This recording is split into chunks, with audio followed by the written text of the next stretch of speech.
Yes. Yes, yes. The heart. Oh my goodness. Maya got up this morning, almost in Christmas morning fashion, and got herself up, ran up the stairs, and raced in to say Happy Valentine's Day. Yeah. And it was so cute. She had made a card for us, that she told us she couldn't tell us what she had done that was behind the chair in her bedroom, and we weren't to look. But she said, but maybe I could show you. I said, no, no, don't show us. But I would really like to. No, no, no. And then she had a special Valentine's treat from her grandmother for my mom, who Oh, is who is also like the fest she is festivus, like. yeah. So yeah, so Maya had a special Valentine's outfit, of So, course a twirly dress. It's so always wearing all red and everything. it's pink with purple. It's actually not red. It's Oh, pink. okay. Right. It's pink, purple, and then it has blue. It's tulle because it's a tutu. Maya loves rainbow. And so she will tell you what the actual rainbow is. And then she loves modern or adaptations of the rainbow. But she's very clear on what the official rainbow colors are. But yes, she was beyond excited. And so she had on that and a tiara, and there was dancing and singing, and breakfast. That's great. It's like a morning performance. That's amazing. Yes, yes. So, and I'm like, I don't know what Ayurveda says about dancing and breakfast because I know you're not supposed to stand and eat. Oh, you like eat, you be like eat while you're dancing? She literally like bite, bite. Oh, my song. Let's go, mommy. I would imagine Ayurveda would say that on special occasions like this, it's fine. I imagine so. Yeah. Yeah, it's just it was really, really lovely. And then when AJ came downstairs, and then it was family hug time. So Mm, we had family hugs okay. and all this good stuff. So Well, that's that's how really we lovely. yes. It's a good way to start the day. Imagine if we each started the day with the intention, focus, and affirmation of like, what does it mean to be in the heart, come from the heart, and live from the heart? And that would be like a Yes. good practice to do every day. But as with every holiday, that particular day of that particular time of year seems to get exalted with our awareness, and then the space in between, we get vitiated with our day-to-day conundrums and chaos and all this tumultuous stuff that's going on in the world where we Hmm. get more and more lost with things. Yeah, so imagine starting the day every day with this, like, let's focus on the heart today. Like, what's the heart of Yes. today? What's the heart of the matter? How do I get to the heart of things, to the root of things? And it's funny because Yes. the heart of things and the root of things um, is synonymous, right? And Hmm. so it's interesting because in Ayurveda, throughout the infinite medical literature of Ayurveda, when we're discussing, the heart, the heart has a few synonyms. It's called Mahat and Artha and Hridaya. That's like the primary ones. There are other ones, but so Mahat is like the great one, the greatness of great. Hmm. It's like, when we think of like Mahatma Gandhi, right? Mahatma Gandhi was not just Gandhi, he was like a Mahatma because the um implication that Mahat as an assigned name means he's a great being. He's up there in a certain level of consciousness. And so then we think, Mahat and heart, is the Mahat, so we call it Mahat. And then we also call it Arta, which means like this the center of purpose, the place of like, you know, let's see, what's another way? Like yeah, serving all purposes. Like Arta is like Hmm. serving all purpose to purpose, the indication. And so it's like, there's a purpose that serves all purposes when we get to the heart. And Hridaya, meaning heart itself, and when we refer to the tissue as a physiological organ, we say Hridaya Mamsa. Mamsa means muscle and Hridaya means heart. Because then we go into the category in Ayurveda of Hridaya, and there isn't the same correlation to when we think about heart and cardiovascular disorders as we look at it from the Western perspective. So the patient comes in and they say, "Oh, I have, a history of heart disease and high blood pressure, cardiovascular disorder, et cetera, AFib." We're looking at the Hridaya Mamsa for sure, because those are places that these things would have their roots in, but it's not just limited to that.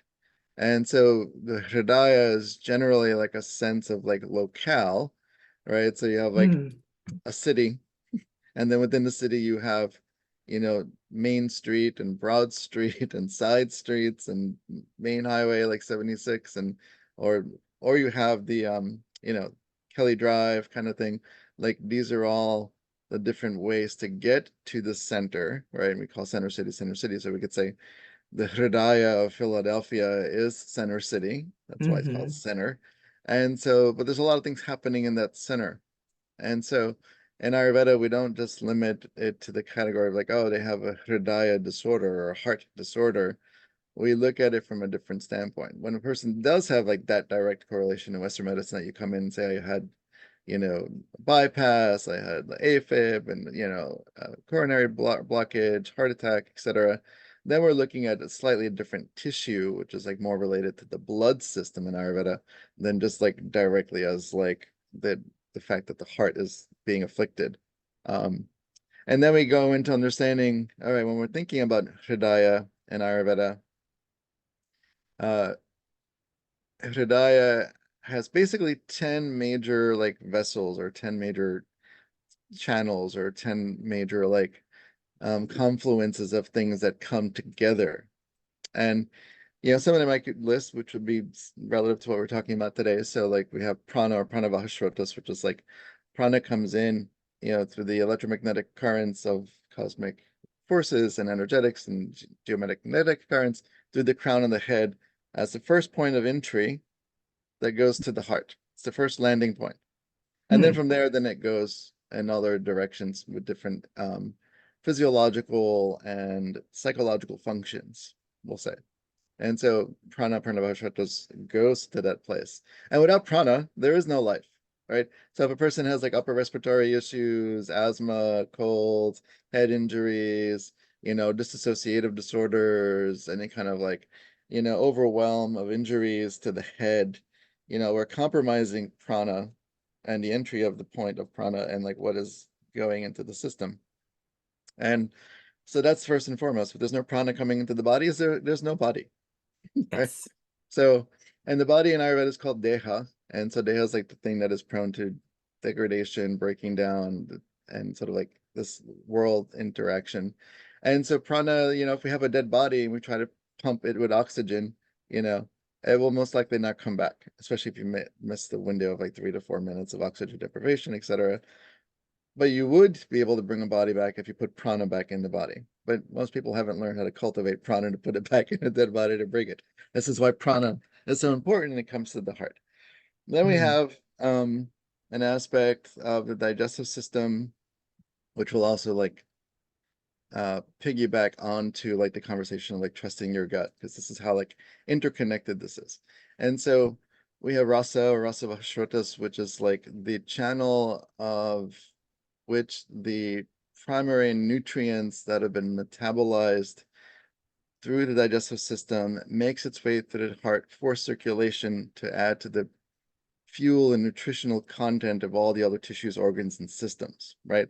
So it's like we eat something, it gets to the digestive system, goes through the stomach, etc. When it gets to the duodenum, it starts to break down. And then as it goes through the liver, etc., like we're starting to get into like the subtle anatomy. And rasa is a primary force that governs like taste and either aversion or interest in food, dryness, liquidity. It's sort of similar to like the plasma of the body, but circulates through the heart to the heart, because the heart is what's circulating things. It's the pump, right? right. If there's no pump, we're in bad shape. So, and when we have an injury or a rupture of the heart, consciousness is lost. And why is that? Because the understanding that um, a great intelligence, which is, part of what we call like buddhi or manas.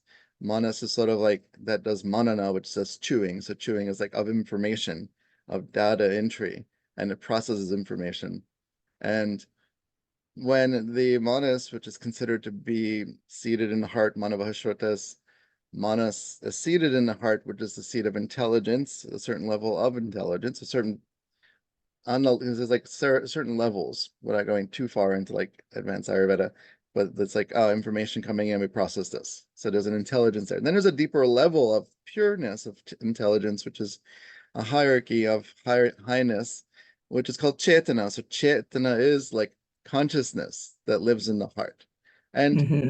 it's not limited to that place. It just has its primary sthana or its primary like seat there. But because intelligence, mind, thoughts are not just limited to one location. When we think thoughts, we think, oh, they're stuck in the head. But this is not true because thought, mind, exists in everything that has some certain level of form and structure and things like that. And so from like the tip of the finger, not necessarily the fingernail, but tip of the finger, tip of the ear, tip of the tongue, tip of the kneecap, tip of the navel, these all have intelligence, right? And so if we Hmm. made like a parallel to Western medicine saying, ah, DNA exists in every cell in every part of the body, and each piece of DNA is compacted with like a zip file for that person. So you can access the person's zip file through any point of entry in any DNA and genetic helix throughout the body. It's not just limited to like where is DNA, it's throughout the whole body. And so we think, okay, so if we're understanding that manas, mind, and Chetana, Pranavashrotas, is seated in the heart, consciousness is seated in the heart, then we're looking at a much bigger angle and like what is the heart of the matter. And then also because of geography, the heart's not that far from the stomach, Hmm. right? And because of its involvement with circulation, digestion, metabolism, and things like that, we know there's a correlation between the stomach and the heart. And so in Western medicine, we say there's a gut-mind connection, but it's not just like gut and serotonin receptors to like the head region of mind, right? Hmm. Think in Western medicine, there's an implication of like gut and mind, but does Western medicine really encapsulate the fullest expansive definition of what is mind? Where is Yes. that?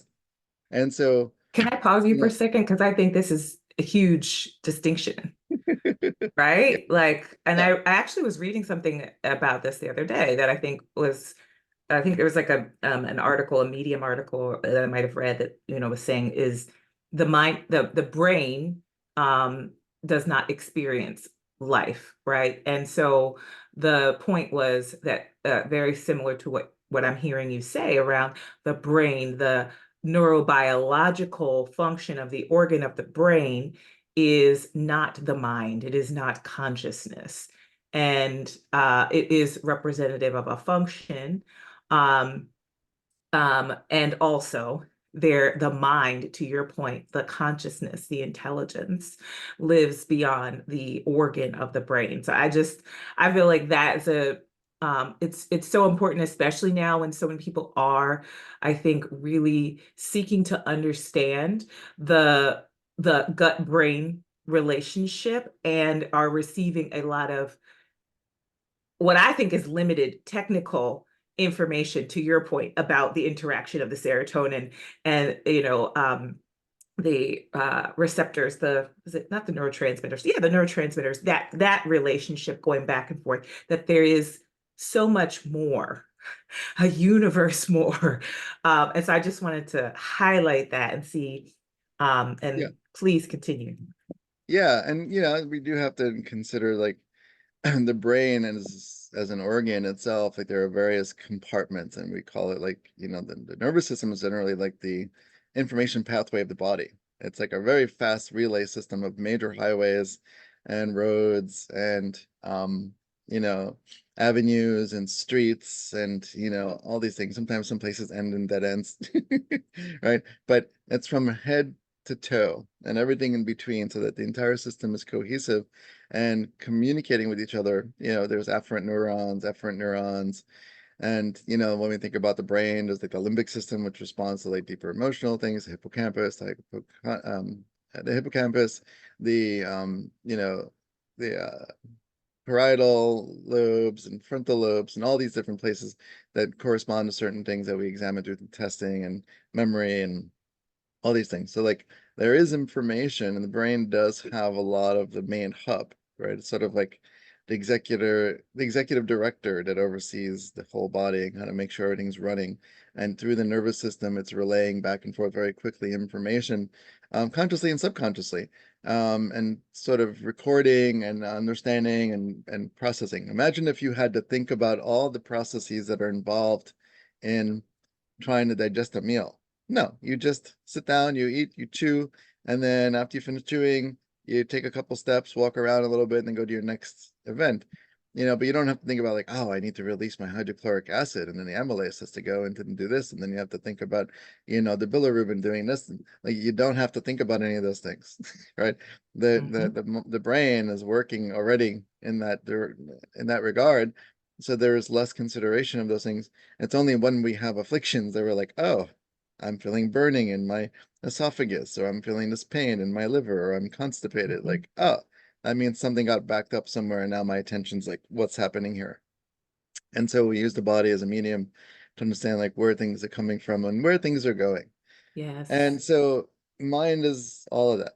The other aspect of what contributes to the heart of the main 10 vessels is ojas. Ojas is very another concept, but also physiological tissue that exists based on Ayurvedic anatomy and physiology that is sort of a byproduct of like when there's proper digestion that happens and all the nutrients go to all the tissues. It's like the final outcome. It starts in the heart because we get basically it's like 8 special drops that are released into the heart. So when we are connected to the umbilical cord, and this is amazing about pediatric care and pregnancy and Ayurveda.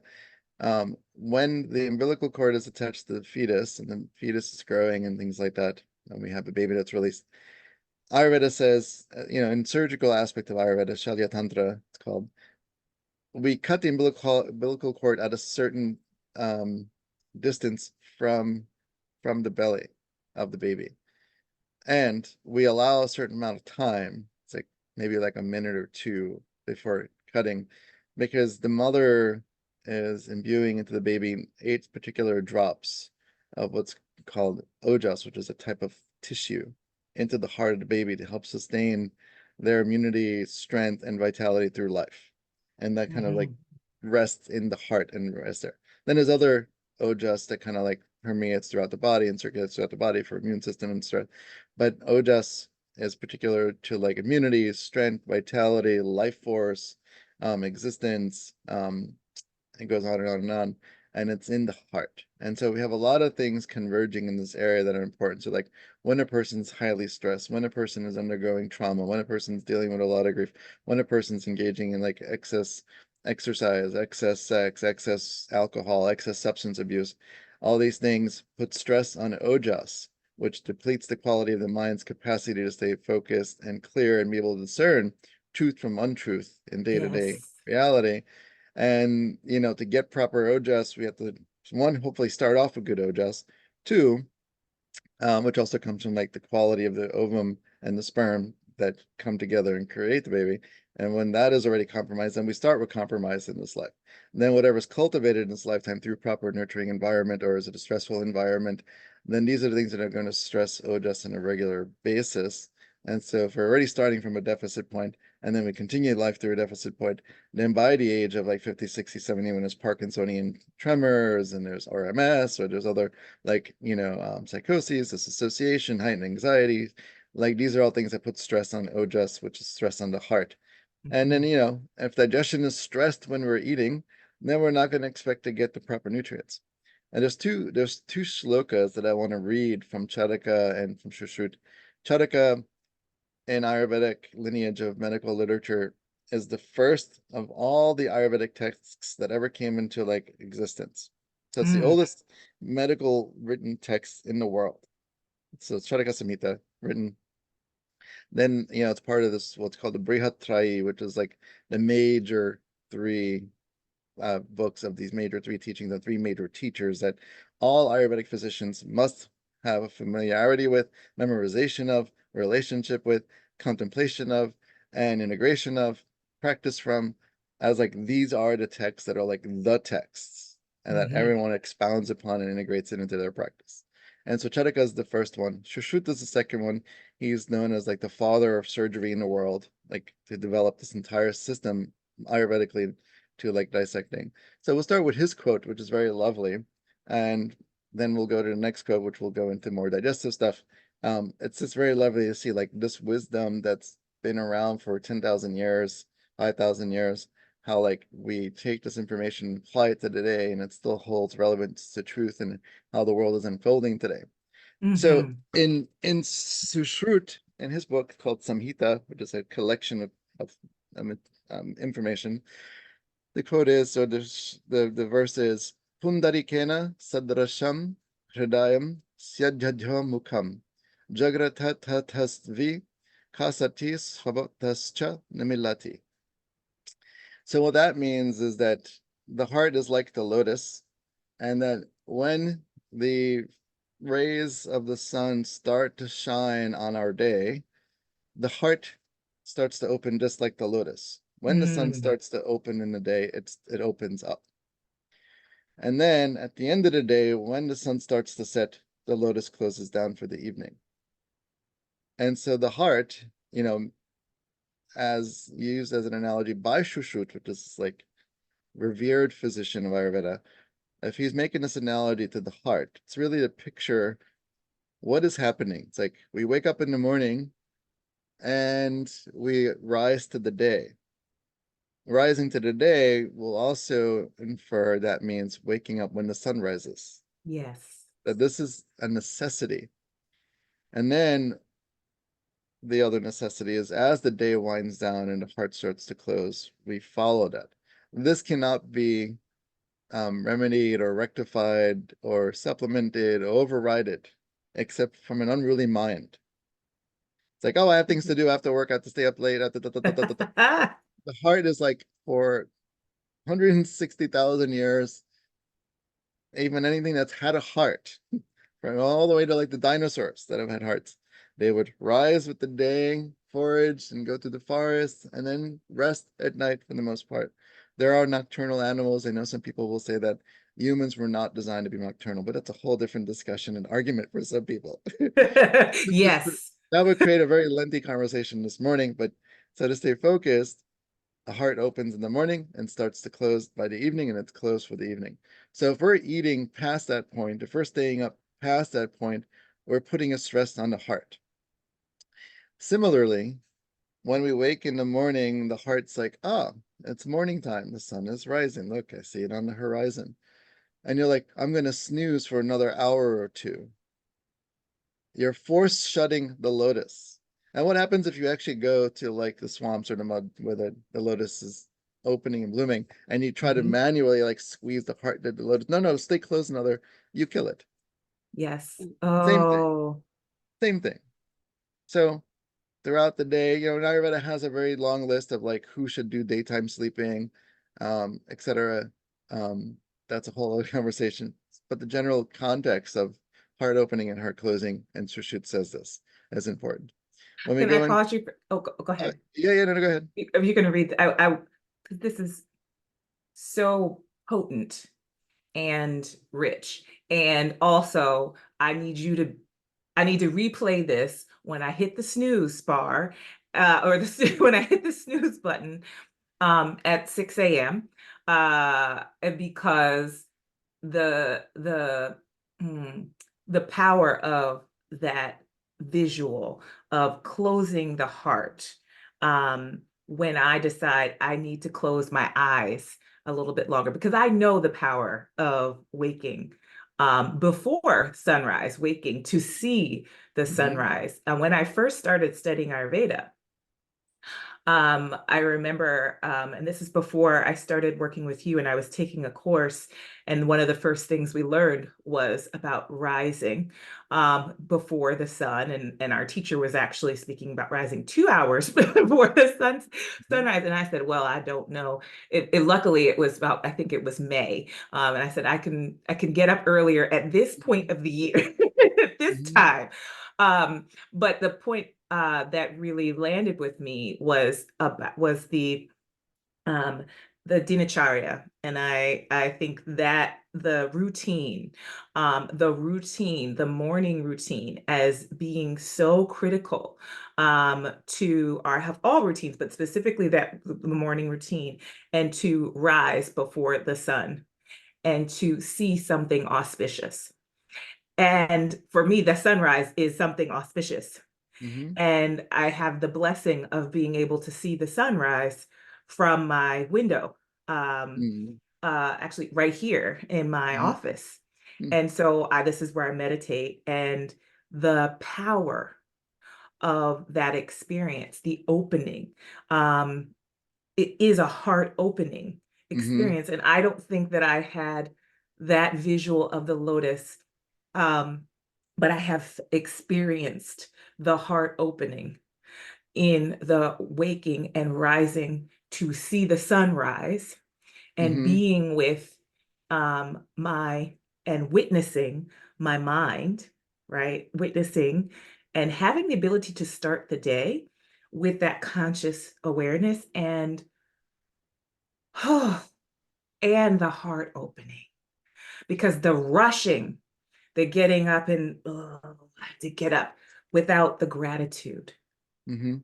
right? Because you don't have access to the gratitude with that speed. Mhm. Um, and literally to witness the blessing of the sunrise alters, literally alters. It's an altered state of consciousness. So I just wanted to slow it down to speak to my own experience, especially as someone who does have and has experienced lots of vata, right? Lots of racing Mhm. mind, Mhm. and that is a level setter for me. And I know this, and I'll forget. Mhm. And so the importance of knowing that you have access to a cycle of heart opening. And then at the end of the day, when I try to override the natural clock that says it is time to shut down, Mhm. um, for all kinds of reasons, to your point, right? I've got to get more done. I have to, right? Which is there's so much there, right? Around Mhm. how we are surviving in a capitalist extractive society that is not aligned with our heart cycle and our heart's needs, right? And so Western medicine is like, well, give them drugs for their heart, right? Or Mhm. right, Yeah. like all right. So I just it's or some other drugs, right, for their mind to slow down and affect the heart. All of these things are linked. And as I consider right now my own experience in this body, last night, for instance, um, I was deeply sad. I was really, really sad, but I wasn't acknowledging the sadness. And so what was coming up, and this was around 6 o'clock, Mm. and I knew that I should shut down. I knew that I should stop working, creating, trying to solve problems in my family, talking with family about things that are happening, in particular with my dad and his health. And, I recognized how easy it was for me to try to avoid the sadness, to Mhm. avoid the grieving that is here and needed, to avoid the heartbreak, that I raced into control orientation. I was like starting to do research, and I was figuring out a plan and strategizing how we're going to solve this problem. And my brain Mhm. was going like this. And it was exactly the time to shut down. My heart not only needed to close, but it actually needed to break open And there was a need for a release for me. And I was able to slow down enough to know, because this has been a pattern for 42 years. So I have the conscious awareness of my default orientation to busy and to override sorrow Mm-hmm. and to blow it out either through anger, right? This is a trauma response, or to blow it out through doing, lots of doing to avoid the heartbreak. So Mm-hmm. it's just, and so at that time, when I was feeling like, oh, I need to cry, I actually said the words out loud, I need to cry, I started to feel heartburn. And I was like, or that wasn't heartburn, it was like indigestion. It was just like, what is this? I don't have indigestion normally. And I know what it is, but I feel like this is extra, this is even unusual for this time. Mm-hmm. And so I was like, something's blocked here. So I just want Mm-hmm. to pause, because when you were speaking to that, it illuminated so much for me in my own experience. And gosh, I'm playing this over and over again, so I will definitely be getting up before the sunrise, because that is medicine. Yeah. Yeah. And so like these are like the general applications that we use as a framework to consider like what is the most ideal, right? And so what is ideal is not always realizable. And because of that, it's understanding um what can we do that's practical today in this moment to the best capacity in the direction of what's ideal, because sometimes the ideal cannot be accomplished because the current momentum of vihar or lifestyle is in such a way that it's hard to navigate. And as the world is evolving, um it's evolving at a rate that's much faster than we can keep up with even through our nervous system anymore. And this is the increase of other neurological conditions and health concerns and stuff like that, stress on the heart, stress on the digestive system, all these things, all the systems are being afflicted. And so when we think about this and we think about, like what's happening, we have to really break it down and understand per person, like what's happening. So, in some cases, if you're pregnant or if you're elderly, if you're ill, if you're anxious, if you're a student, if you're an alcoholic, if you're hypersexual, if you're over exercising, if you're stressing and straining, like these are some of the basic categories in which a person can sleep in a little bit more and or sleep throughout the day if you're falling onto these categories. If you don't, and there's a few other categories to this, but if you don't fall under this list, then it's like, no, daytime sleep's not indicated unless it's summertime kind of thing. So it's like you have to really adapt it to like what's present in your life and what's available and what's realizable and what the expectations are based on where you're at. So if you're like you're a pregnant mom, then like there are certain things that are going to change from the rules in general to some capacity, still within a certain range of things, but you might want to take a nap during the daytime because you just gave birth. You shouldn't be expected to stay up, especially if you didn't sleep all night. If you didn't sleep all night, then there should be some point of rest. Like this is how you're managing the realizable to the ideal and like what's present and practical and pragmatic, right? Undigested experiences can come from like, you know, undigested experiences can create a faulty system or can be rooted in a faulty system, which is digestion and things like that. There's another verse here that I'll read from Charaka Samhita, and he says, Pratarashe tva jirnepi sayamasho na dushyati diva prabudhyate rikena hridayam pundarikavat tasmin buddhi shutamsi svutatvam yanti sarvashaha vyayama cha vihatcha vikshipata vacha chithasaha na kleda mu pagachanti diva tenasya dattavaha. And so what he's saying here is if the morning eaten food is undigested, and still, if anyone takes evening food, it may not be more vitiative, since in the daytime, all the channels of Shrodases are dilated, and the heart is active and similar to the lotus which blossoms with sunrise. During daytime, exercise, other physical and mental activities cause heart to pump blood properly to prevent the genesis of excess moisture in the various tissues. And so, like, there's an understanding of certain qualities, because in Ayurveda, we look at qualities. And so, when we Mhm. think of like Vata, Pitta, and Kapha, that's not just like these cute new age Ayurvedic terms that we are understanding that's limited in the US and Western concept. These biological medical terms are encompassing of qualities of like hot and cold and wet and dry and subtle and um, you know um, overt and or like liquid and solid. Like we're looking at the world from qualities, which qualities produce certain experiences. And so Vata, Pitta, and Kapha represent certain combinations of qualities. And so knowing that and then posing it on like, well, what's the day? Certain times of day have certain qualities. The quality of the morning, from 6 to 10 is very specific to Kapha time of day. That does not change anywhere in the world. And then from 10 to 2 is more Pitta time of day. The sun is at its peak, and it gets warmer during the day and there's more sunlight.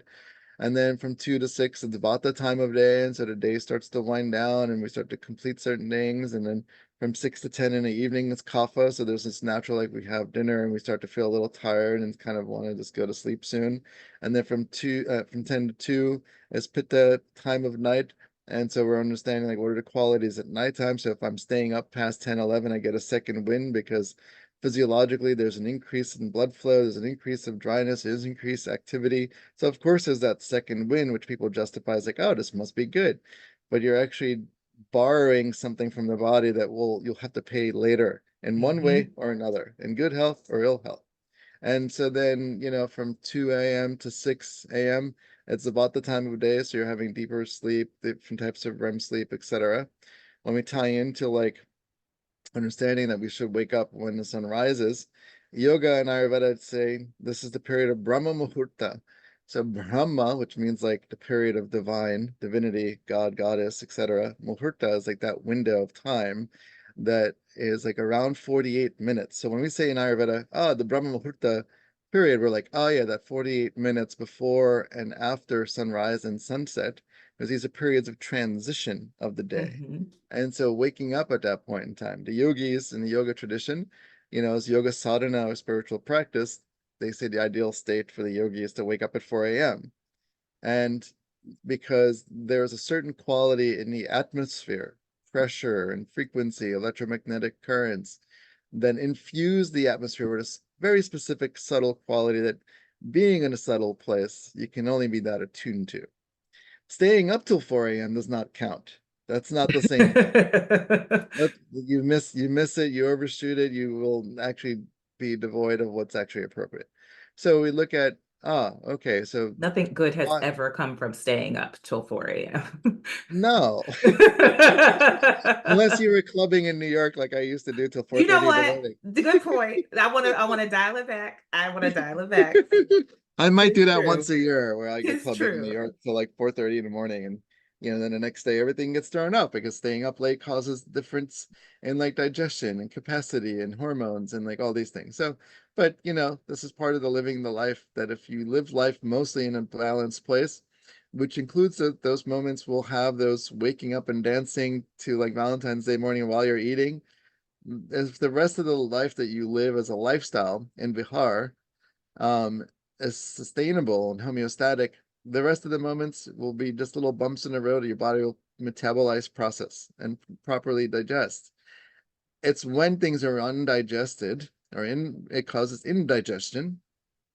And Ayurveda does a disease paradigm called ajirna, which is indigestion, which looks like many different things like bloating, gas, burning sensation, mild constipation, mild diarrhea upon or around or not that far after eating that presents itself on a continual basis. That's like the beginning of a jirna, because jirna means like to digest or food intake, or you know, ajirna means like inability or not digested. And so, Mhm. like, what experiences are we not digesting? Where does it go that requires our attention to digest it, which means slowing down, right? Slowing down to the day. There's a lot of things that's coming from all over the place each day, like a whirlwind, right? And so, how do we digest that as fast as possible? I was just reading an article talking about it was actually a few articles talking about like the it was a psychological, like a Psychology Today study from Yale or Harvard or something, saying the momentum of the current trajectory of like lifestyle technology is, this over inundation of exposure to media, social media, is such a rampant at such a rampant speed that the human's nervous system is not capable of handling that high pace, that high energy, that intensity, that overwhelm of the senses. You know, Mm-hmm. one of the Mm-hmm. other parts of the vessels that connect to the heart is the Indriya. Indriya is the subtle sensory, sort of like the intelligence of the subtle senses, like, eyes, ears, nose, mouth, etc., movement of the feet, hands, etc., like the subtlety of those physiological functions that manifest within the heart. So when there's an overwhelm, so you think, indriyas. Indriyas are sort of like how we, use the world and perceive the world, interpret the world, and gather information to bring it to the mind. Mind does the chewing, so we bring information to manas. Manas does manana, which is chewing the information. Buddhi, which will be like the seed of intelligence, or logic and understanding, will come and make a decision like yes, no, yes, no, yes, no. And when there's a traffic jam in this area, we start to get the stress and strain. When we overeat, when we overindulge in like, inappropriate food combinations and inappropriate portions, and then we also misalign ourselves with the cycle of the day of when I eat breakfast. Breakfast is not at 9:30, 10. Lunch is not at 3 o'clock. Dinner is not at 8, 9 o'clock. We're misaligned with the day's natural rhythm, which Mm-hmm. puts a stress on the heart, which affects how we interpret the world. And then our world continues to perpetuate in this cycle of like, I'm stressed and I'm on the go and I'm eating while I'm watching TV, or eating in the car, or eating at a board meeting, or eating while I'm on my phone answering an email and I'm on my phone. Like, these are not things that are proper and sustainable. And so that's why when you see an Ayurvedic physician, we're like, let we go back to basics, because that's where it has to come from. Because the lifestyle that we live today is not the thing that's going to sustain longevity. And Ayurveda is the science of life, or the science of longevity. The word Mm-hmm. itself translates to the science of life and longevity. And the purpose of Ayurveda is so that we can live our lives fully and completely with minimal affliction. Yes, we're going to die, right? Of course, we have to, because that's part of the life. And, I remember when I was taking pre-med classes at LaSalle, and I couldn't get home for lunch because I was between like classes, and it was a window of studying, it was an exam. So I went to the cafeteria, and I wanted food to go, and they were giving me it in styrofoam container. And I'm like, why are we still using styrofoam containers in anything anymore? It's so like Mm-hmm. old, and it's so bad. And the food just in plastic, like, And anyways. heated food. And so Yes. Ooh. and I said to the woman, I said, could you give me something else that's not styrofoam? She's like, what? We're going to die of something anyway. And I said, yes, but I'd rather die by not expediting falling apart faster. You know, Yes. like, I'd rather not. Like, I know I'm going to die, but by introducing my body to heated plastics in my system that my liver has to metabolize and circulate through my heart, and my heart gets stressed, and my mind gets stressed, and my sleep gets stressed, and then I'm eating sugary coffee things to compensate for the lack of energy my body is doing to metabolize, I'd rather stop that domino effect now, with the smallest little things, with the basic elements. You're speaking to something that I think is uh well, I won't get into nihilism, but I do think that there is I think another avoidance, right? Another avoidance tactic, or not even tactic, but another avoidance response. The avoidance of of cynicism, or the way that it will show up in the I'm gonna die anyway. So and to justify um the the decisions, the everyday decisions that we're making that keep us out of alignment with the possibility for a well-lived life, however long, with the possibility of being in right relationship with the earth. Like if we cared about the possibility of our long-lived life, we'd also Hmm. recognize the wellness of the earth is also hmm affected, but right, that there would be a heart connection, that it would not be something we're so distant from, but there's this avoidance, I think, that gets perpetuated, that keeps us out of hmm relationship. And also, when I think about the um just as you were, describing the choice that you were making, it could seem like a very small choice to say, I know I'm going to die. And so hmm therefore, I'm committed to the wellness of this life, in this life. And that's a commitment that's not coming from fear, because I think a lot of the orientation that drives people, and I can speak for myself, that would drive people to trying to live a long life or to avoid death, uh it keeps us out of relationship. It keeps us out of living the life, a well-lived life, right? hmm The avoidance that keeps us out of relationship with the earth, right? Like climate change doesn't affect me, right? That hmm right. And on a I think on a personal level, the idea that it is distant from, in that it's not distant from anyone. hmm There's no way you can say that.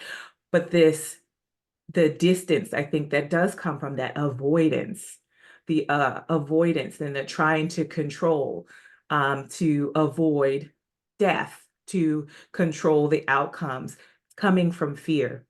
This um, orientation is out of alignment with what I'm hearing so clearly in Ayurveda.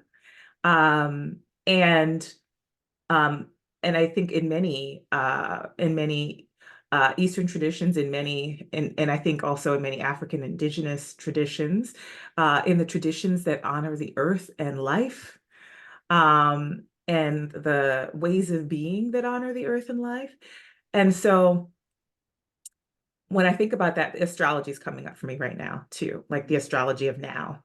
hmm And specifically, Pluto and Aquarius. And as you were talking about our sensory overload, and as someone with high sensory sensitivity, I am very conscious of the hmm sensory overload of technology right now, not only in our everyday habits, but also with what is emerging right now with AI, right, and the ubiquity of AI and how fast it is showing up in almost every aspect of life. There's probably not anything that you're interfacing right now with, no company, no business, hmm no resource that has not adapted or adopted AI in some way. hmm And so I'm going to go big philosophical on you, but then come back. There's something that's really landing for me around the dis-ease in our bodies in this time, as it relates to um, the inhuman infiltration that's happening right now. And I'm really curious about, like, and also I think when I think about the racing mind, but I want to come back to that, the inhumane hmm um relationships, and then the design of technology that is creating the possibility of avoiding death. I just that's like that was what was really showing up for me. And this could be what's like in my anxious mind as I think about, like, hmm what is the dis-ease in the collective that we are experiencing, the imbalance in the collective, and how Ayurveda um looks at what is proliferating hmm right now. Yeah, I mean it's a great question because it's multifaceted. Um, so what Ayurveda would say is, what is present, and so how present are you with each of these things, and to what degree does it consume you, um, and force you or allow you or cause you or contribute towards you deviating from your natural state of well-being, right? And we each have to kind of do our own self-exploratory process to see like what is true well-being at the deepest center of my being, right? And to know like, well, it's 2024. We have AI, we have all these technologies, we have Wi-Fi currents and 5G currents, and we have cables above, cables below, cables throughout, and they're emitting electromagnetic currents, and we're around all this. And then, the water systems, the air system, the soil systems, all to some degree like qualities of contamination. And this is all real. And how do we live with it? And in Ayurveda, we say, well, one is how aligned are we still with the day's simple daily rhythm of rising with the sun, eating at appropriate meal times, and setting with the sun and going to bed? How are we also um, integrating more than ever now, like the proper periods of cleansing to reduce these things? Because the deha, the body, which is prone to like decay, and doshas are prone to break down and decay, but they're also promoters of life. So the doshas, when they are in a homeostatic place, or forces of life. And when you're living optimally and the doshas are like in check, then you have this complete underlying current of creativity, inspiration, well-being, clarity of mind, all these things. And the doshas become this amazing manifestation within each and the person, each individual, and their proportions will vary, which is why we get into like, what's your constitution kind of thing. It's like, what's your ratio, vata, pitta, and kapha qualities in your physiology, and then when they become offset through diet and lifestyle, these are the two primary ways through diet and lifestyle. Then we talk about like congenital genetic inheritance of things that springboards you into like, well, I already was born with a deficit in this direction of Vata, Pitta, and Kapha, and this is how it's going to manifest in this life. So we trust that the karmic soul contract unfoldment of this level of underlying current and intelligence as the bigger picture. And how do I modify within my life, knowing all this with a knowing, a clarity, like, this is what my makeup is, and how do I still live in alignment with the day cycle? Because the sun rises and sets, and it's been doing that for millions of years. The moon, rotates and, goes around the earth the way it's been doing for billions of years. All the planets. So there's this network grid that we're all part of, and then things are moving and around. So these have been doing their thing for as long as they've been doing their thing. So how aligned am I with knowing that while I'm in this little body that's a very short period of time in the spectrum of like human lifespan, and just comparison to the age of the Earth, age of the sun, age of the solar system, galaxy, blah blah blah, right? It's like nothing. It's like a fraction of a second when we're like 80 to 100 years. That's nothing, right? But feels like so much to each person, especially if people are suffering and struggling with life, then it seems like forever, right? So perspective, relativity, and again, in this day and age, where are we at today? It's 2024, right? Versus 1824, 1524. There were different things. One of the things that's definitely true is that we have deviated from these earlier centuries and millennia of like connection to the earth with more distraction. Because now we don't wake up and do like a special ritual and offering to the day by honoring the sun rising and setting and meditating on the moon when it's there, except for when we go like camping or something. We wake up to the god of the phone, right? We wake up to the god of the CNN has to go on because I don't want Ugh, to deal with yes. silence first thing in the morning, or I need CNN in the background as I wind down my day. No, because this will put stress on the heart. Because even if you think it's not, it is, because it is being interpreted as information that's volatile.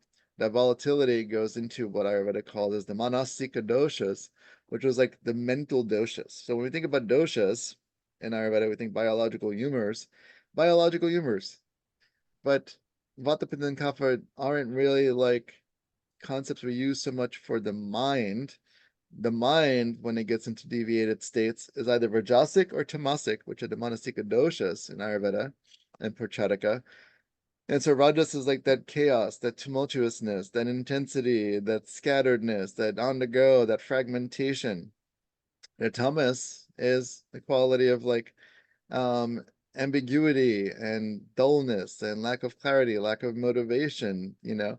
And that's not to say like Rajas and Tamas don't have purposes in life. We need Rajas to wake up in the morning, and we need Tamas to make us go to sleep. Those are the positive benefits of those things. They're energetic entities within this fabrication of universal consciousness that is designed purposefully and perfectly the way it is to do its thing. It's just when these things get in extreme. So when we're waking up to the phone versus like, I will say a prayer and intention, or I will just meditate on the sun rising. What's the color of the sky today? Is there silence in the house? Can I really connect to meditation? You know, can I do a gentle yoga practice? Do I like focus on my body when I'm like taking a shower or a bath? Or am I just rushing, and then jumping to the phone and listening to the thing and da da da da da da? Like, of course we get fragmentation. We get separated from ourselves, and it's that Yes. constant separation from ourselves. And then, that's the rajasic quality, and tamasic quality is like, I can't see life clearly. I don't know where I'm going. In both cases, if you're fragmented and you're kind of scattered, you can't really see purpose, you can't really see clarity, you can't really see it in a grounded way, like, what am I doing? And also the opposite spectrum is the tamas, which is like, I am not sure. I'm just, my sensors are dull. I smoke pot all night before I go to bed, and I drink a lot of alcohol, and then I watch the TV. These are all tamasic qualities that dull the capacity of the mind's filtration process to make proper discernment, right? So if we can tune in to more of those natural states of like just the simplicity of the day and make time for the things, that are relative to like people that are ITs and to, working on a computer, or, everyone has their work to do. It's like, but what's the primary thing? It's to create a foundation so the body can sustain these things. It should not be overruled by these things, because it is, ahar, which is diet, and vihar, which is lifestyle, that will contribute towards health or ill health. That's why when you see an Ayurvedic physician, we don't say, oh, you're having a crazy, chaotic life that's tumultuous and all these trials and tribulations and challenges. So just keep on with it. But here are some herbs, and come in for some, abhyanga or something like that. No, we're like, in addition to abhyanga and your medicines, part of your medicine is make sure you turn off the phone before you go to bed. Don't let it sit next to your head while you're asleep. Spend 3 to 5 to 10 or 20 minutes either in silence or meditation or yoga nidra or a gentle yoga practice, just to kind of wind down and connect with yourself before bed, so that you don't carry the day's load into sleep, which then Mm-hmm. will perpetuate that broken sleep, or it's called kandita nidra, which is like broken sleep. And then you're waking up every other hour, and your mind's too busy, and you're like, you didn't get to turn off and discharge that energy, you know? And then you wake up the day setting the intention. That's the foremost important thing. How you start the day sets the tone for how the day is going to unfold. It's a pillar. I wrote an article many years ago called, self um, sacred daily practices, or dinacharya, and it's like four major parts of the day that create the anchor for that part of the day. And it doesn't exclude, like, if you have work, it just says, when do you do the work, how do you do the work? And there's always going to be a modification per person's lifestyle, because some people have more workload, some people have to work at night, like nurses or doctors or firemen or policemen, you know um or you might have that job that you're on the East Coast, but you have to work with someone that's in Australia, like, Mm-hmm. this is part of the lifestyle. Is it ideal? No. But then I read, it's like, well, what can we realize to help reduce the doshas from spinning out of control? And that's diet, it's lifestyle, which includes exercise, and it's proper cleansing during the ritu sandhis, which are transitional seasonal periods, to make sure that we can reduce the doshic momentum and load from accumulating.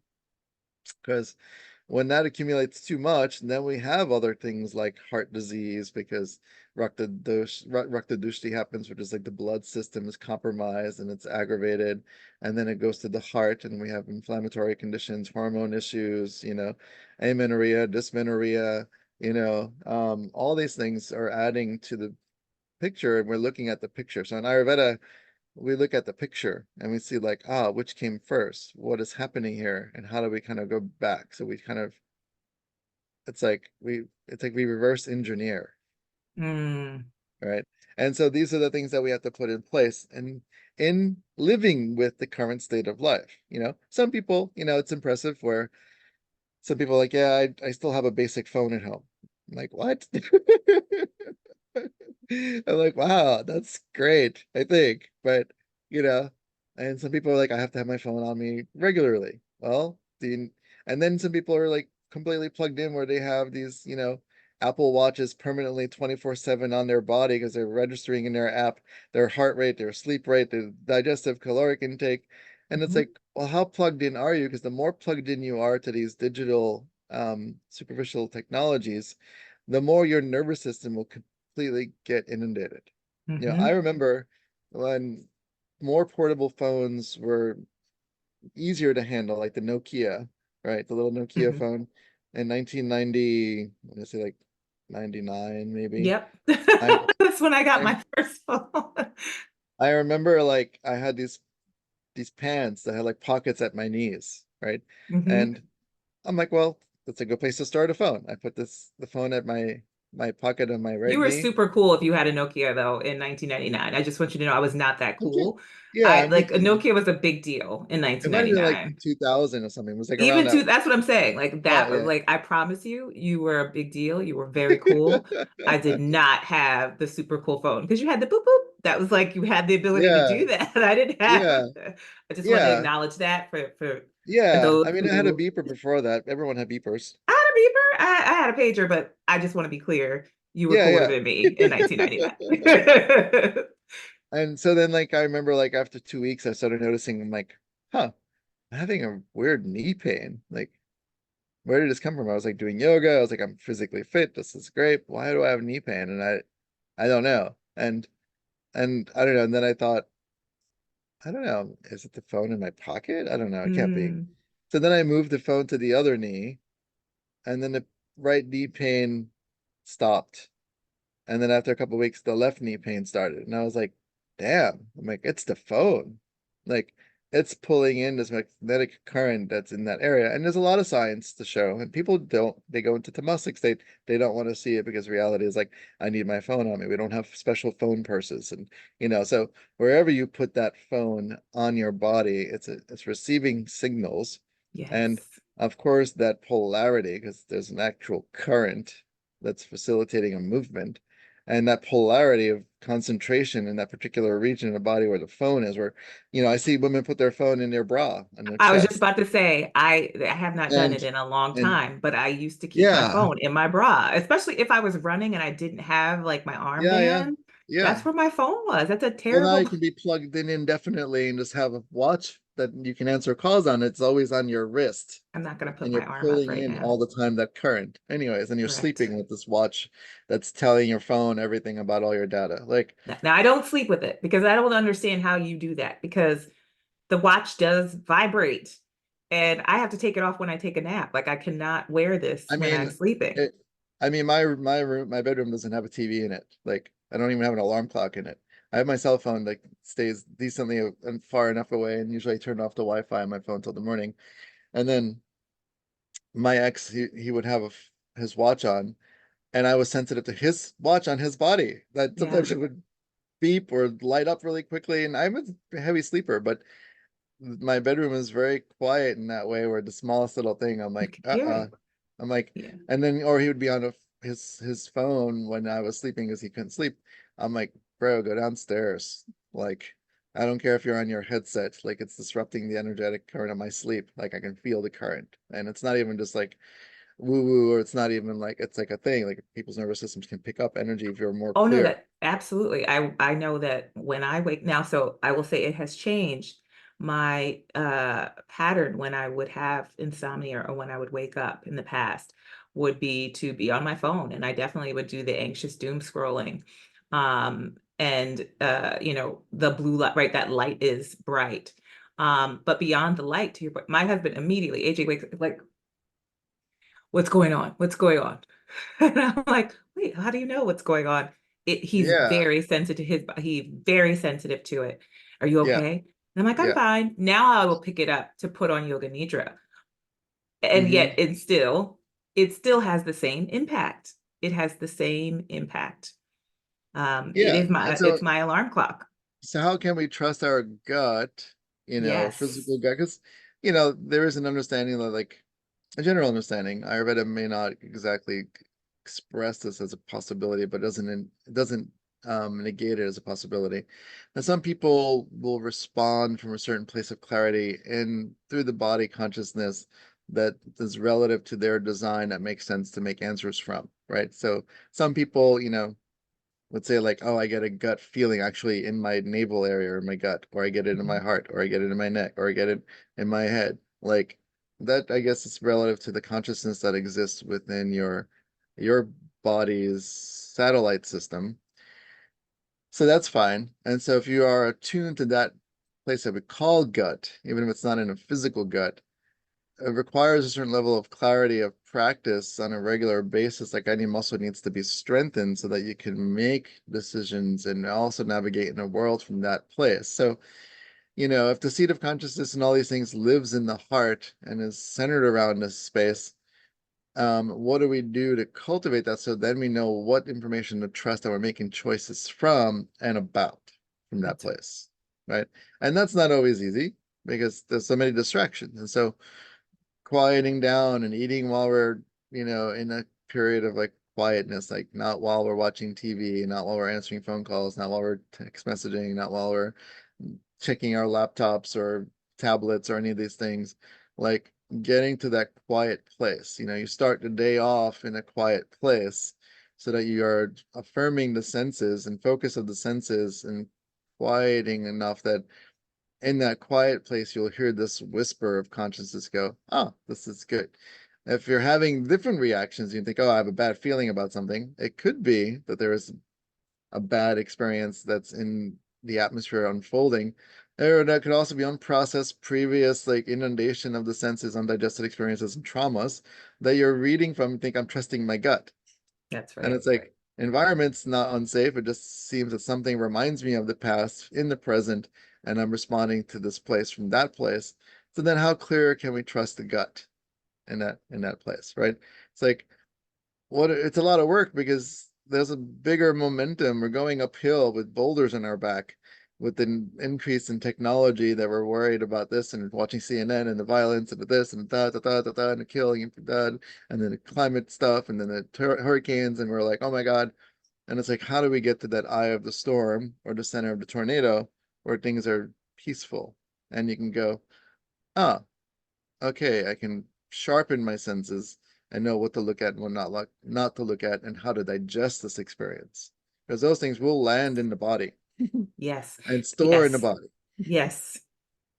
Yes, I want to affirm this, and I think it's important also, and we've talked about this, right? And you've, I think, brilliantly shared how, I think there can be a misunderstanding when people, I think, consider the detachment from the sensory overload, from the technology, from the news, right? And whether it's news or not, because I think it's just a anxiety uh, drip. But I think that the looking away can sound or feel like a spiritual bypass, right? Or a bypass of some sort. Yeah. And that is not what you're saying. There's nuance to this that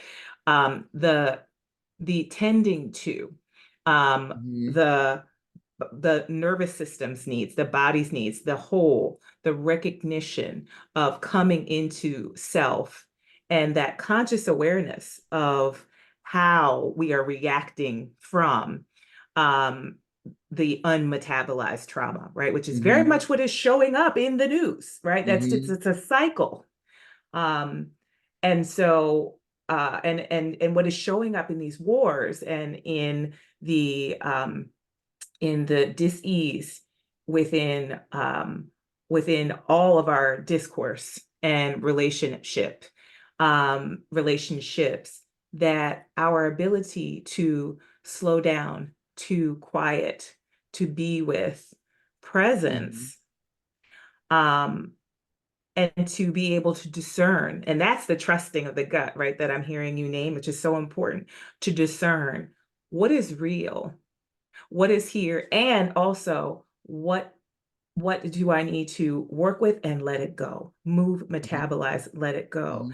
How do I want to relate from this clarity and this discernment rather than the reaction from fear, the Hmm. reaction that is coming from old wounding that has been in these bodies, that hasn't been metabolized and has been passed on for generations.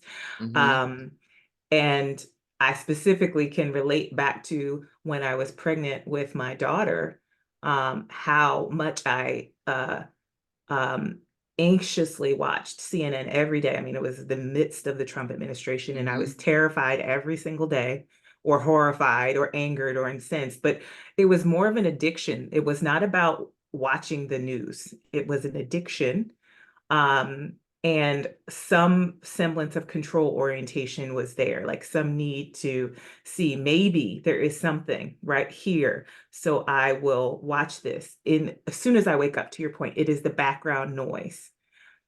It is Hmm. it is the stimulus. And that was a part of a pattern that I recognized and was able to release, but it was stored in my body. That Hmm. anxiety was stored in my body. So, you know, when we're talking about that, working with Maya, who's brilliant and incredible now, but I think this is important as we consider what it means to trust your gut Hmm. for generations and for a healing for generations, healing trauma and moving and metabolizing the pain so we can be present right now in this moment. Hmm. Um, Is there anything that you want to close out with as we've gone into right into this space and we started off with the power of the heart and the heart opening possibilities? Anything you'd like to share um, as we close? Hmm. Yeah, it's like, what's the heart of the matter, right? Yeah. Hey. Or what's the matter with the heart? Oh, okay. See, now you know you're my friend in these puns. Come on now. We can do this all day.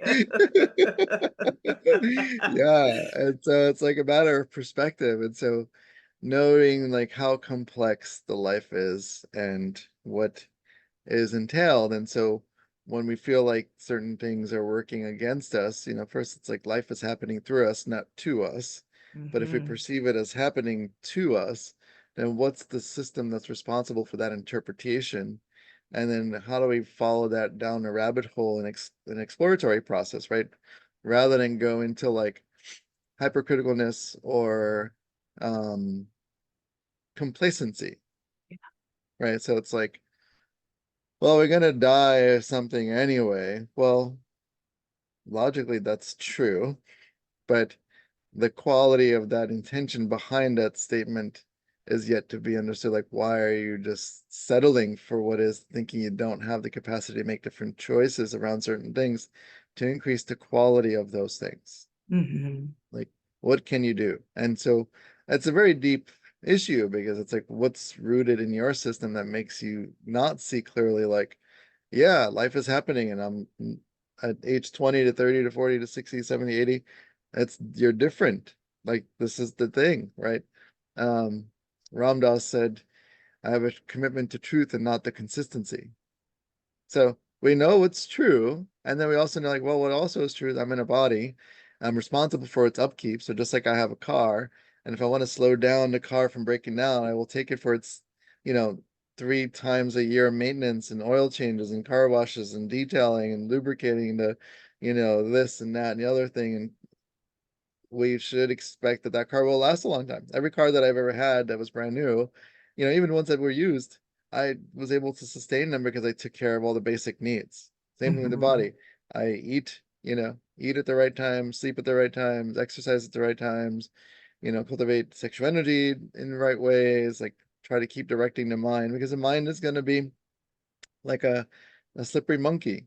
And so you have to keep redirecting it over and over again. And then when you strengthen that, then the mind gets very clear. And when that power of clarity exists, you can see it in a person, and then you can see like it takes work there. You can't just become an athlete and get that gold medal without mhm, going through the year training of spraining, straining, falling, pains, aches, and then we only see the finale like, oh, that's great. I want a gold medal. Well, are you putting the work in? Because it's not easy to get that gold medal. If it was, everyone would do it. But we're not, and we're inundated in society. We have to know how to separate from the things that create that further divisiveness in our minds that are fragmented and kind of redirect it to simple things as much as possible.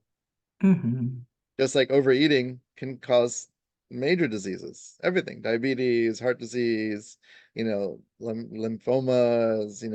and, sleep issues, anxiety, depression, and, like all starting from the little things of like indigestion. That's right. Um, Let us pay attention to our digestion and um, as we consider how powerful it is to be with what the heart knows, to be with what the heart needs, and this paying attention seems to be a critical piece of medicine and wisdom that Ayurveda has for us. So I am grateful. I'm grateful as always for our time, for your wisdom, and for sharing this heart connection with you today. Thank you. Yeah. And if anyone wants to find me, it's stillpointayurveda.com. I'm in Philadelphia. I do telehealth sessions, so no matter where you are in the world, I can find you. So Yes. I can make Ayurveda accessible to you, um, virtually or virtually in person. And I always have room for new patients, and I always love working with people and exploring each person's journey because it's a journey. Yes, it is. And thank you for having me, and happy Love Day Thank you. to Happy you Love Day to and you. everyone listening. Yes, yes to all, and we'll be back with more Trust Your Gut wisdom with Dr. Antonio Aragona. I'm grateful for you and have a wonderful Love Day. Thank you. You too. I'll talk to you soon. Okay, I'm gonna stop recording. Okay.